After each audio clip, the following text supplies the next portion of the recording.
तुमच्या जाहिरातीसाठी एक संधी मोठ्या प्रेक्षकांपर्यंत पोहोचवा। व्यवसाय असो किंवा इव्हेंट, विकासनामा सोबत जाहिरात करा। स्क्रीनवरील नंबरवर आजच संपर्क करा।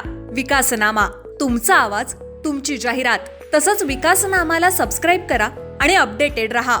की बीडमध्ये झालेली हत्या त्याचं तटकरेंनी समर्थन केलं। सुरेश चव्हाणची झालेलं कर्म त्याची सुद्धा तटकरेंनी त्या ठिकाणी त्या पाठीशी घातलं। अशा अनेक प्रकारचे घटना महाराष्ट्रामध्ये घडत असताना सुद्धा तटकरे राष्ट्रवादीच्या गुंडांना हे करतायत, मदत करतायत आणि त्याच्यामुळे या ठिकाणी गुंडगिरी वाढलेली आहे। काळोखे यांची झालेली हत्या ही खऱ्या अर्थाने तटकरेंच्या आशीर्वादामुळे झाली असावी अशा प्रकारचं लोकांचं मत आहे। म्हणून या ठिकाणी या संपूर्ण घटनेचं पाहिलं तर राष्ट्रवादी पक्ष या सत्तेमध्ये आल्यापासून रायगड जिल्ह्यामध्ये फार मोठा असंतोष होत आहे। आमची सर्वांकडे मागणी आहे, आदरणीय देवेंद्र फडणवीस साहेब, मुख्यमंत्री एकनाथ शिंदे साहेब आणि अजितदादांना विनंती आमची अशी आहे, ते राष्ट्रीय अध्यक्ष आहेत, त्यांना विनंती अशी आहे की तटकरेंना या पदावरून काढलं तर रायगड जिल्ह्यामध्ये असंतोष बंद होईल आणि खऱ्या अर्थाने या रायगड जिल्ह्यामध्ये चांगल्या प्रकारे आम्हाला या ठिकाणी श्वास घेता येईल अशा प्रकारची शिवसैनिकांची मागणी आहे। तुमच्या जाहिरातीसाठी एक संधी मोठ्या प्रेक्षकांपर्यंत पोहोचवा।